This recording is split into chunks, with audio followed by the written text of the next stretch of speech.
It's well known that we don't ask people to contribute based on their wealth. Older Australians in this instance who might have a lot of wealth tied up in the house they live in, but very low incomes. You're suggesting that needs to change, I think. Is that right? Well, we're suggesting that work needs to be done in this area. We've allowed the wealthiest amongst us to qualify for some pretty substantial amounts of benefits. Now, if we reduce that a bit and reallocate it to the least well-off, we'll still be $20 billion in front a year. If these sort of savings are so large and these inequities that you're describing are so obvious, why the reluctance to go there? Is it ignorance? It's not ignorance. It is probably fear. It's been nearly 12 months since Treasurer Jim Chalmers hosted an economic reform summit here in Parliament House. It was billed as an ideas forge to help us address some of the problems we face with the budget and the economy.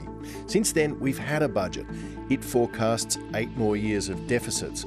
And just this week, the IMF downgraded Australia's growth forecast. We're now ranked 18th out of 30 countries that it tracks.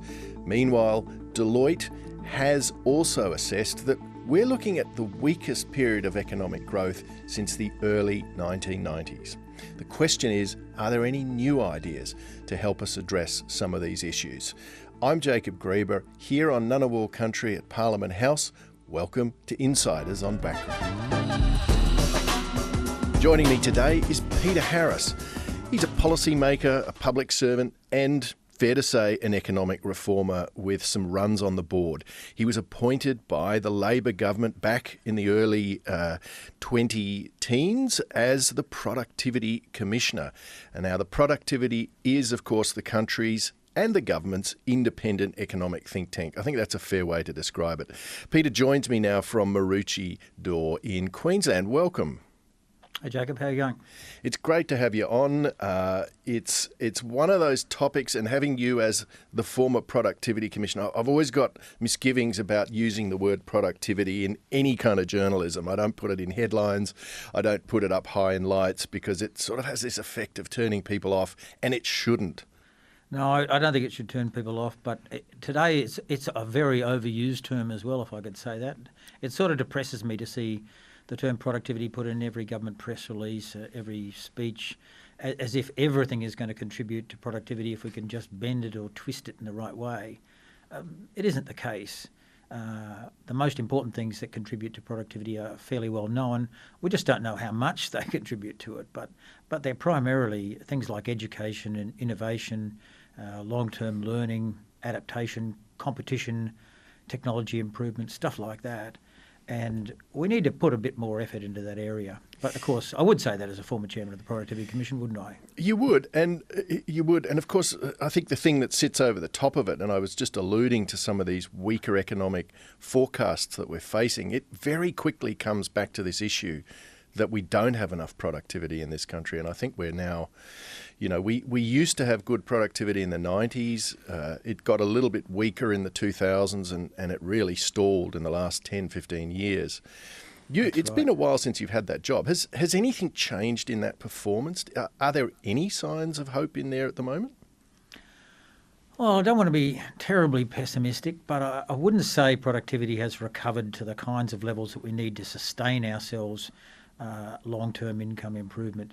There's the famous Paul Krugman quote that in the long term, productivity is just about everything. Not quite everything, but just about everything for improving living standards.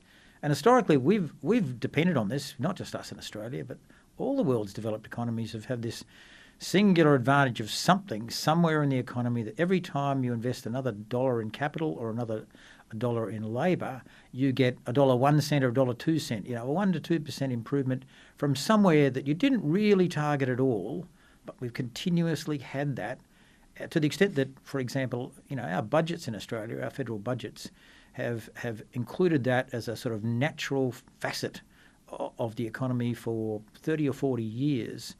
Very recently, we've downgraded that natural facet of a budget. We've actually worked out that we're not going to get the productivity that we used to get, as you mentioned, in the 90s and early 2000s.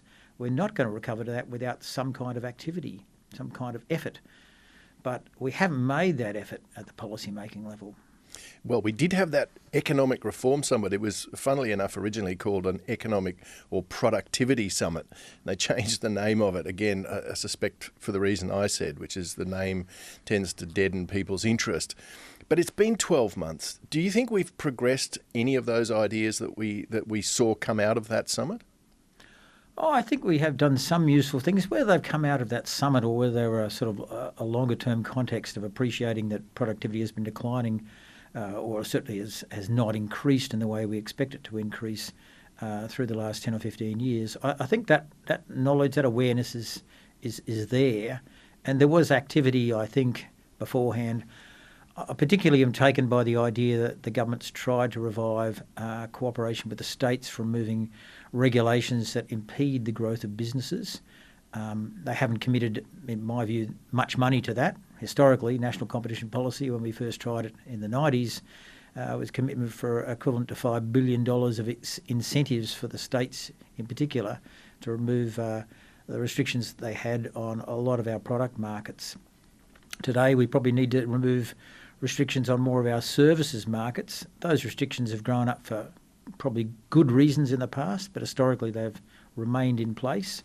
And I think there's a $900 million budget for incentives to remove those kinds of impediments. And I'm talking about things like, people moving interstate with qualifications but finding they have to re-register or even have to go back to TAFE in some cases. I mean, it's incredible we still have that problem in this country, that you need to do paperwork to move from one state to another to keep your qualification. It's extraordinary, and even when we share land borders. So, the electrician on one side of the border goes across to practice his art on the other side of the border, has to have a separate licensing arrangement, possibly has to have a separate relevant qualification or piece of experience or something like that.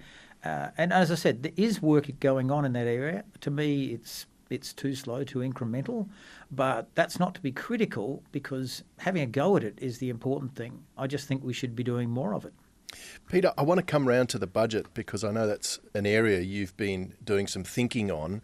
But this morning we saw quite an interesting speech from the Parliamentary Budget Officer, Sam Reinhart, pointing out that budgets are often baking in very optimistic forecasts. And I think the unsaid bit of that is that means governments spend money that they don't have, or they assume conditions to be rosier than they are. What did you make of that speech? You may not have read it or seen it, but it's just emerged. But that sense that we get these things wrong repeatedly. Well, it sounds quite an adventurous thing, and I don't mean that in a critical way either, for the Parliamentary Budget Office to say. Historically, they're a very important and very relevant institution. They help to make sure that when our political parties, when they're in opposition, want to promise something, at least they have the opportunity to find a grounded base. The Parliamentary Budget offers that. It has access to all the models that are used in government to design spending programs and tax reform programs. There, as I said, a very high level of appreciation for their efforts. And I think it's quite an important thing if the Parliamentary Budget Officer said that. So these days you're with, I think it's fair to say, one of the country's newest think tanks, the Policy Institute Australia, PIA. And the Institute's just produced a report which we're actually revealing here on this podcast for the first time. So a bit of a insider's ABC podcast exclusive here. Peter, tell us about this report. It's called Home Truths, the Case for Rebalancing Toward Better Means Testing. Yeah, well, it goes to the sort of context that I think you've set up in the earlier part of this discussion, Jacob. We're in a situation in Australia where our productivity performance is poor, and yet we rely upon that long term to improve our living standards. That's not about people working harder. It's about having the opportunity to apply tools or techniques or learning or skills, plus having the opportunity to do that in a competitive environment where people are competing for your skills, and in turn those businesses are competing harder and harder for consumers' attention. Now, we've become weaker and slower and tireder in that area, not about the efforts of individuals, but more about the fact that, for example, we're not investing as business heavily in the way we used to invest. The data clearly shows that Business investment as a proportion of GDP has been declining for that same period. Our productivity has been declining. And you can't blame businesses for not investing if the return on that from the productivity growth that they were expecting is no longer there. So we do need some kind of incentive activity for businesses to keep investing.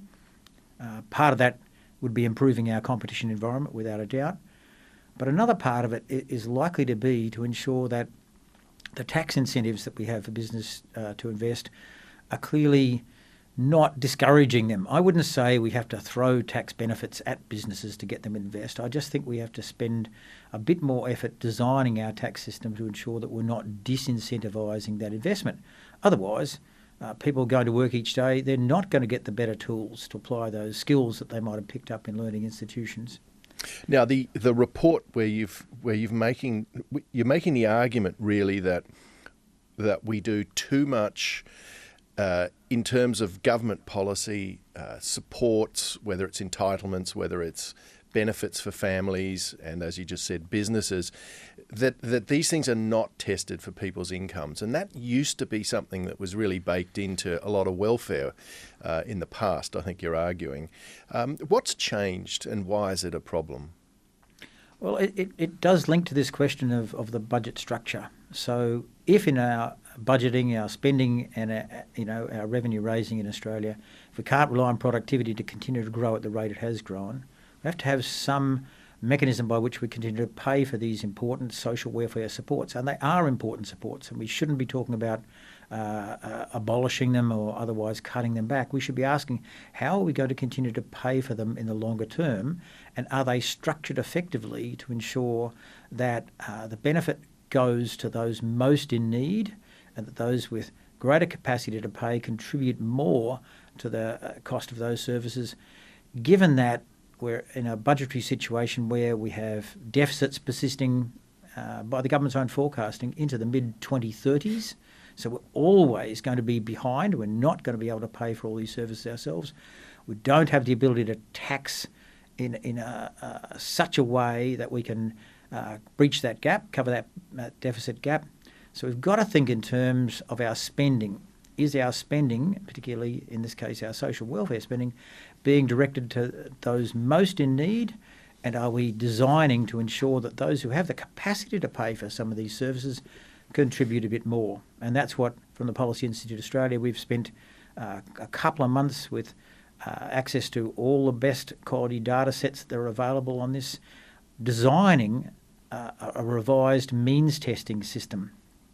And by means testing... Let's just explain to people what you mean by a means testing system. Yeah, by means testing, what we mean is if you can contribute more, you should be able to. If you have the means to contribute more, you should be able to contribute more. Yet we've designed, I think, some of our social welfare programs.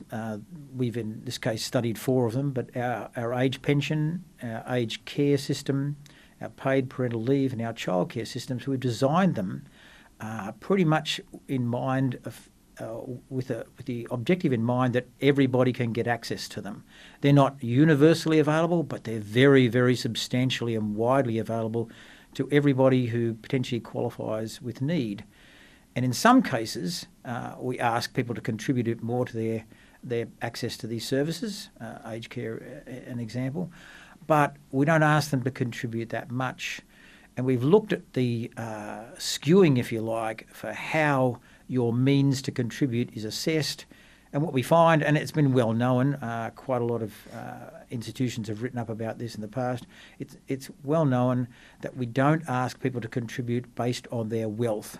We primarily ask them to contribute based on their income, which is a fair enough thing to do. We're actually pretty weak on income testing as well in some of those programs, but the real glaring area which is in need of reform is that we don't ask people to contribute on the basis of their wealth. Now, as I said, a number of institutions have pointed this out. It's a sort of well-known fact, but I think at Policy Institute Australia, we're the first to go into the area of actually designing a new form of means testing which takes account of wealth, and particularly that wealth that's bound up in the principal place of residence, in your home.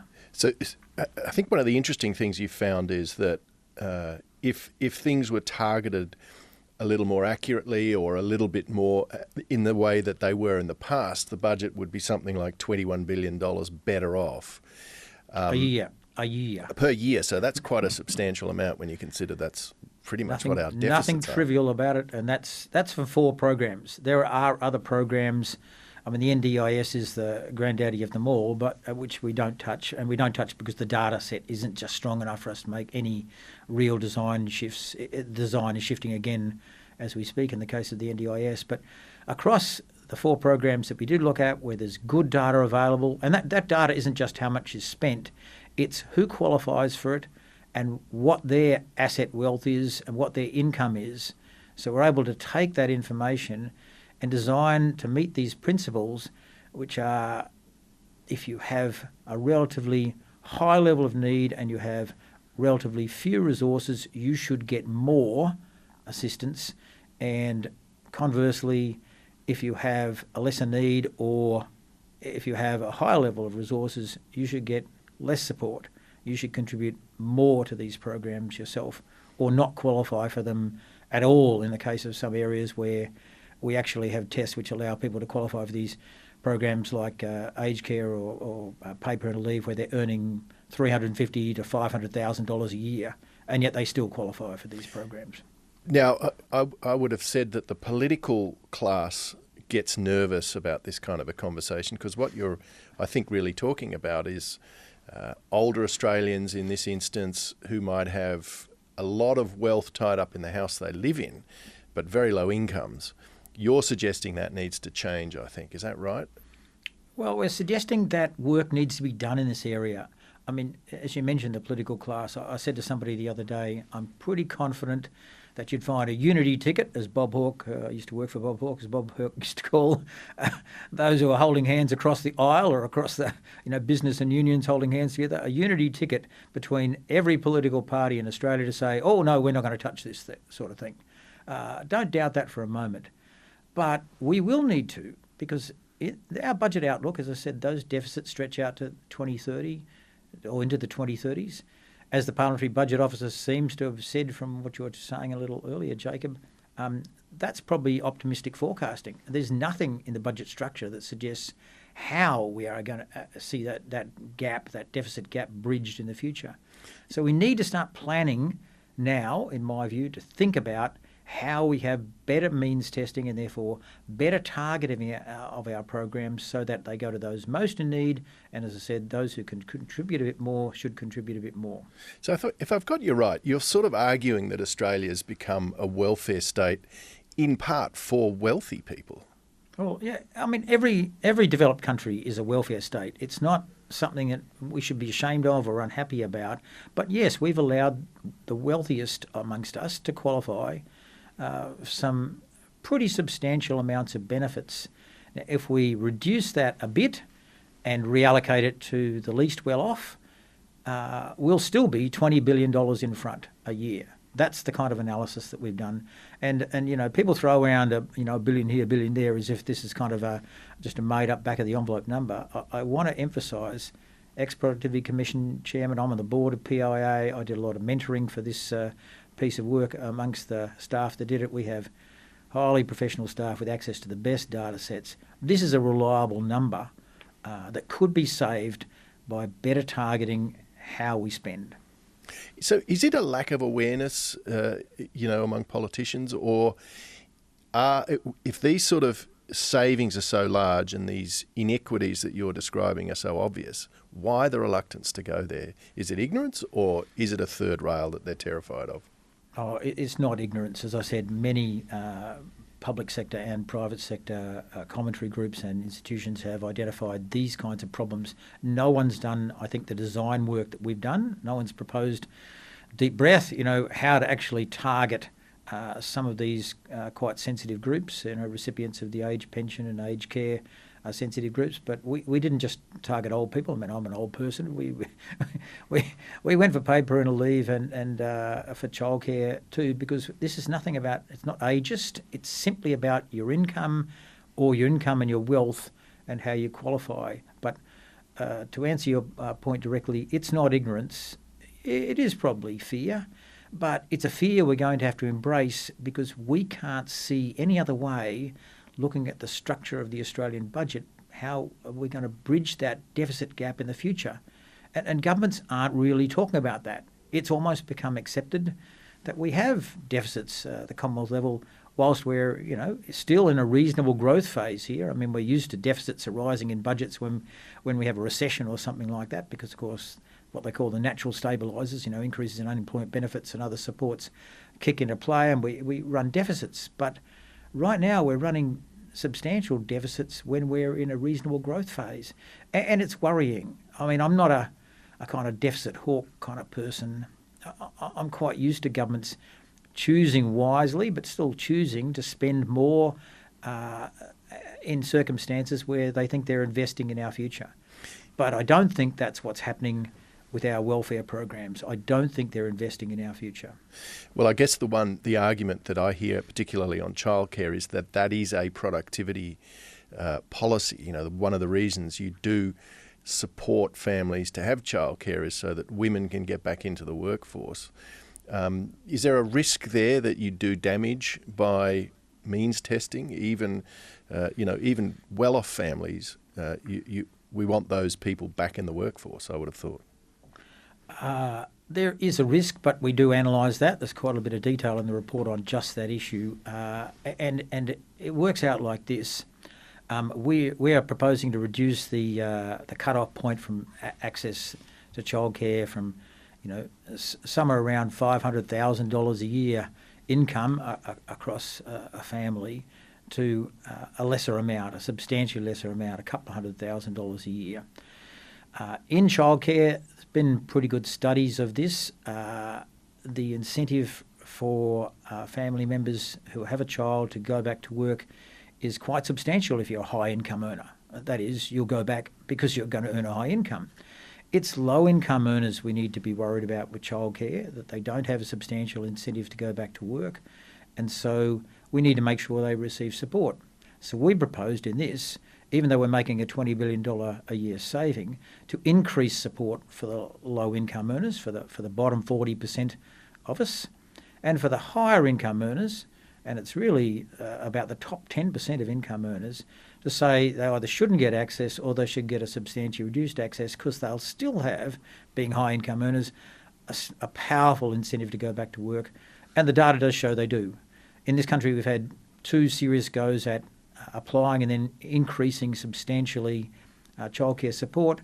We've had relatively small improvements, quite small improvements in workforce participation. And that's because the natural incentives are there anyway for people to go back to work. But where we have had some benefit, clear benefits, it's been amongst low-income earners, and we're saying increase support for them. Make sure they have even more support, but effectively redistribute it from those who really don't need it. One of the real tough parts of this whole debate is usually where you draw the line, and just one more question, really, because it's quite an interesting topic. We could keep going, but where do you draw the line? What is, in your mind, someone on a high income? Where does that start? Where would that level be where really, you can pay for your own childcare or your own aged care or any of the other services you might have? We had a lot of debate about this because my initial thinking when we decided to go into this area was, Australia should have a default line where above that you're probably not going to qualify for most of these social welfare support arrangements. It's very difficult to pick, as some of my colleagues pointed out, some of my fellow board members pointed out, it's a sort of wet finger in the air guess,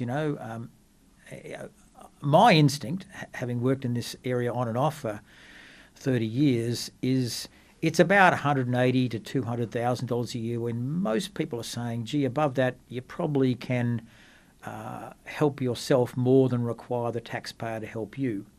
But there's good reasons, in the case of the age pension, for example, to give yourself more flexibility because there's an expectation that people will always be supported in old age.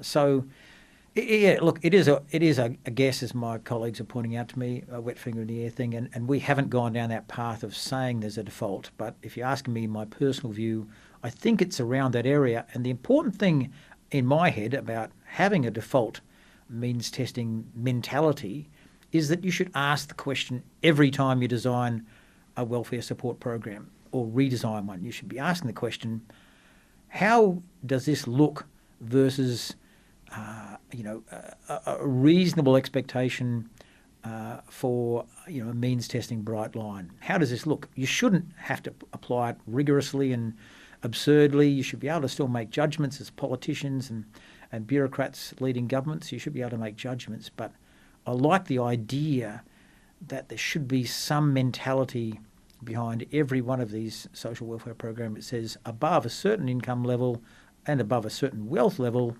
you should be able to do more to support yourself. Peter, I've really appreciated you coming in to describe this report. I think it's an interesting report. People should have a look at it. It's one of those ideas that used to be embedded into the political debate. Certainly when I was starting out in journalism, we always talked about where that line was and why it was sensible to have that line. It's interesting to have that debate come back. I think it's one of those things that people might want to have a think about. Peter, thanks very much for your company. Thanks, Jacob. And thanks for your company as well. Be sure to tune in on Sunday. Patricia Karvelis is hosting, and she's speaking to Defence Industry Minister Pat Conroy. 9 a.m. on ABC TV and iView. PK will be back in the Politics Now chair on Monday, as will I, and the Insiders on Background team will be back at the end of next week. See you next time. You're making us all feel very excited about being here.